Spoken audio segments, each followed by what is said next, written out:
mà làm quen, để cho hoa sen kết nghĩa với hoa champa.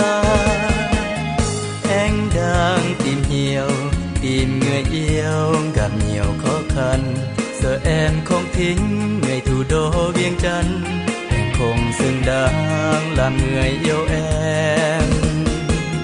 Tiếng Việt chưa giỏi, giọng nói vẫn còn chưa hay, nhưng trái tim anh xin tặng em gái, sẽ không yêu ai ngoài ra em nữa. Có nhớ không, tối hôm qua ta đã gặp nhau.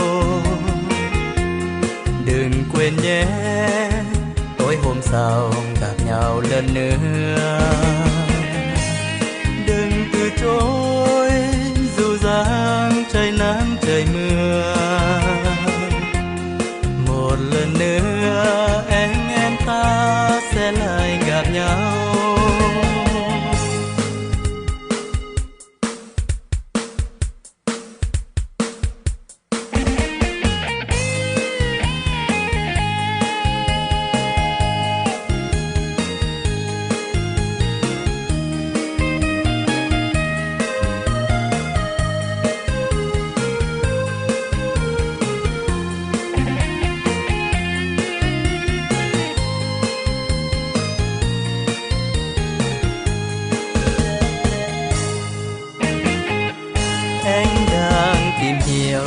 Tìm người yêu gặp nhiều khó khăn, giờ em không thích người thủ đô Viêng Chăn.